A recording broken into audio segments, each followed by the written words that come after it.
The following statement is more than likely extremely obvious, but I'll say it anyway. If you yourself are arachnophobic or just in general don't like spiders, this review might not be for you. And that's because today at the Twitch Points of DJ, we are going to look at Arachnophobia, released in the year 1990. Arachnophobia is classified as a horror comedy film directed by Frank Marshall. It was actually Marshall's directorial debut, and he has gone on to direct 3 more films: Alive in 1993, Congo in 1995, and 8 Below in 2006. In addition, it was also the first ever film produced by Hollywood Pictures, a subsidiary of Walt Disney Studios, which lasted from 1989 to 2007. The film centers around a Dr. Ross Jennings, who moves his family to the country town of Kima, California. Unbeknownst to him, a new species of deadly spider has also made its way to Kima by way of Venezuela, and is currently living in his barn. Ross and the rest of the town folks, along with Dr. James Afferton, who discovered the spider in the first place,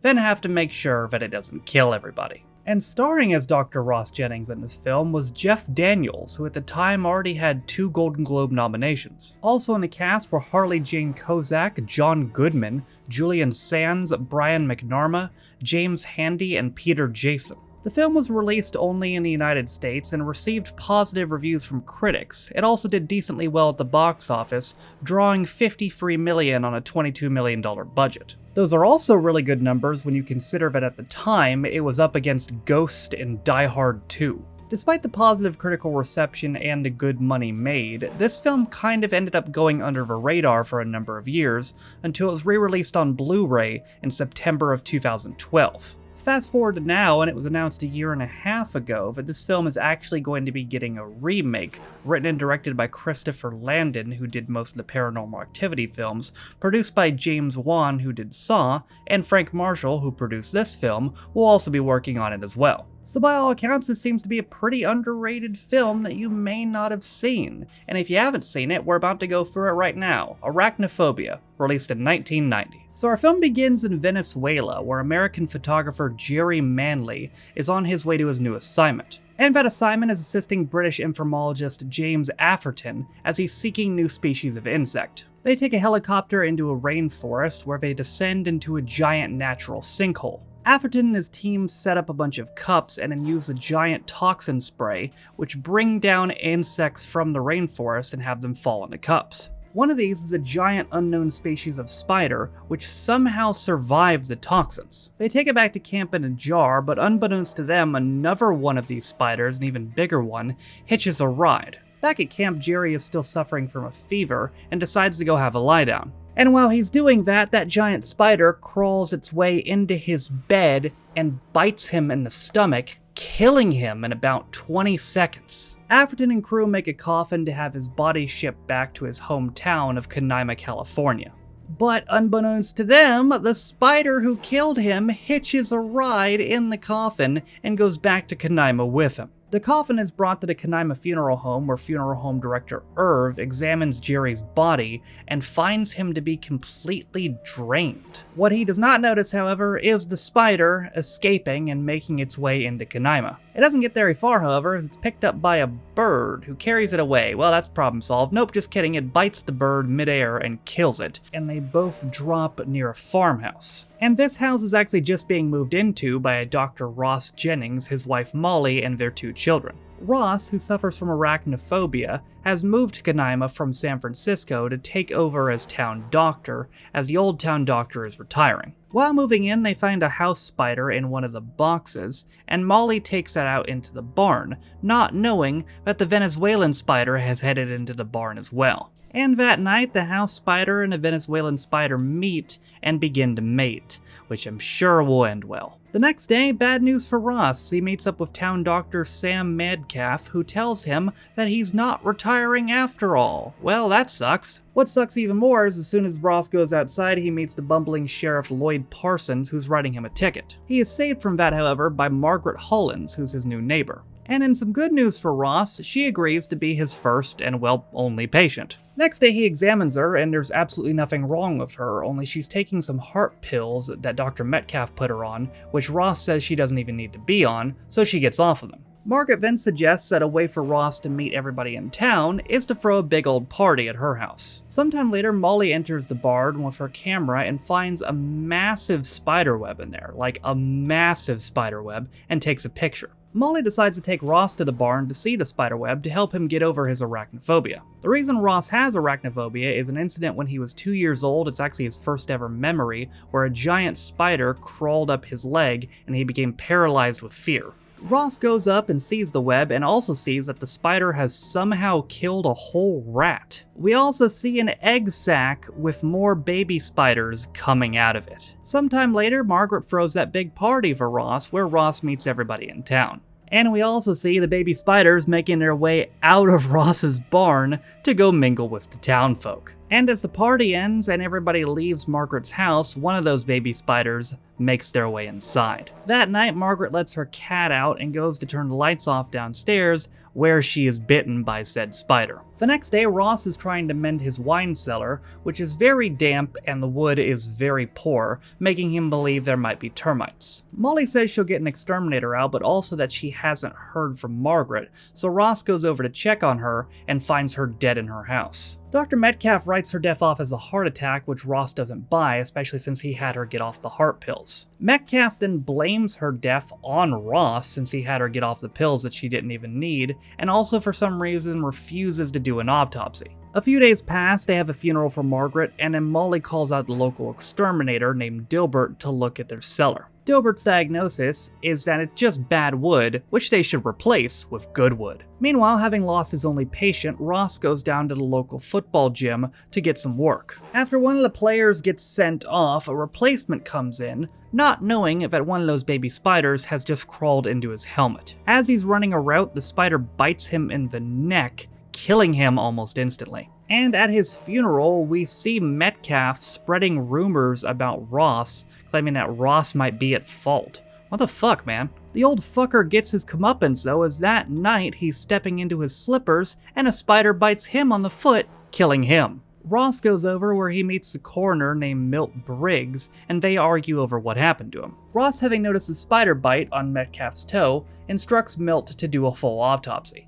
And he has that authority as he is now the official town physician. Sometime later, Milt calls him back and tells him that there was indeed large quantities of venom found within Metcalf's body. Ross decides that they have no choice but to exhume the bodies of Margaret and the football player to check for spider bites. He also gets a list of the top entomologists in the region and comes across the name at the top of the list, Dr. James Afferton. Meanwhile, our Venezuelan spider friend, as well as his queen and an egg sac, have made their way into Ross's cellar. The next day, Ross calls Afferton and tells him about the recent spider deaths, asking for his help examining the bodies. Afferton is mildly interested, but not interested enough to go down there himself, so he sends his assistant Chris instead. Ross, Milt, and Chris then examine the exhumed bodies and find indeed that they all have spider bites on them, confirming the theory. Chris then calls Afferton and says, "Yo, there's a killer spider here, you need to come down."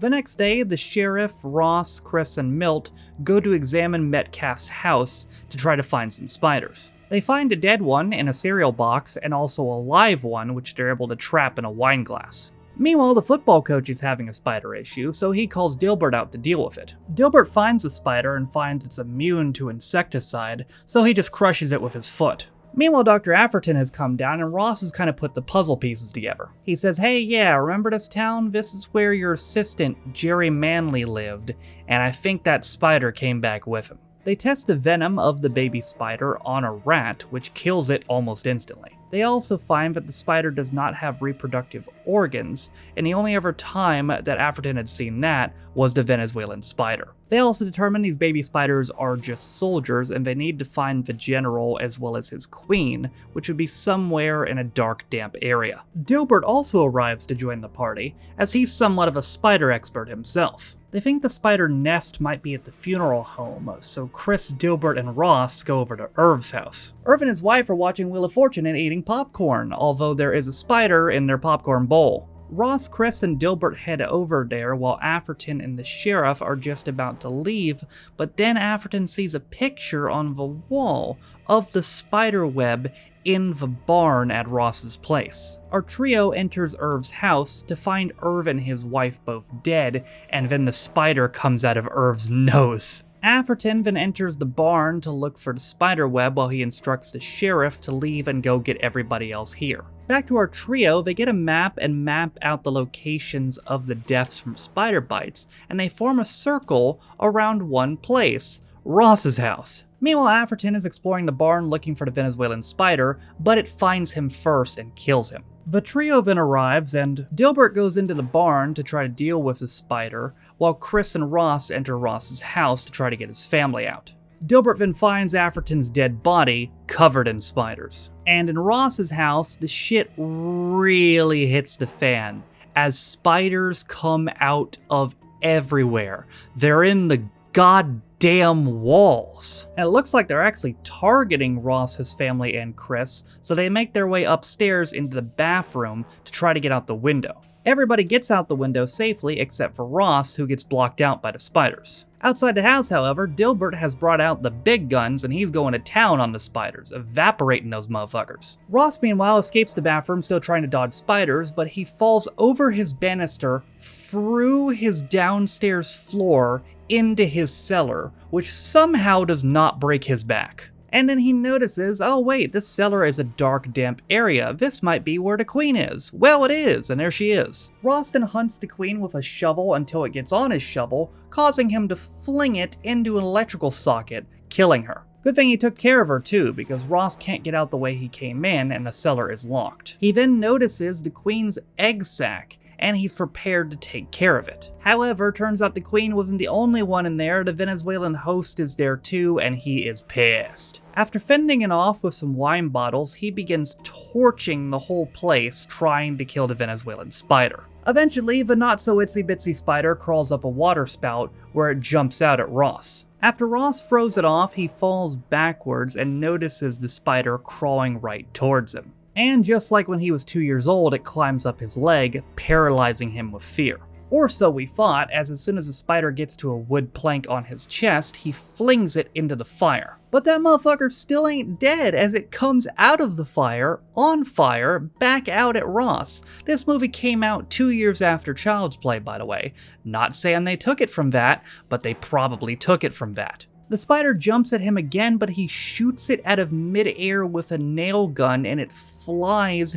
into the egg sac, killing the host and the eggs. An exhausted Ross is then dragged out of the cellar by Dilbert, who thankfully has killed the rest of the spiders. This movie ends with Ross and his family deciding to move back to San Francisco because fuck that country bumpkin town. And our film ends with them dealing with the wonders of San Francisco, as in a massive earthquake. Not gonna lie, I really thought this film was gonna end with a spider crawling out one of their new boxes in San Francisco, but then again, that would have been setting up for a sequel, which doesn't exist. So much like I'm sure a lot of you watching this, I had never heard of this before. I heard of this for the first time when DJ requested it, so I didn't really have any expectations coming into this. Which is why I'm surprised and happy to report that I thought this movie was really, really good. I just thought it'd be some random B movie, but it wasn't that at all. The acting was actually really good. Jeff Daniels, in particular,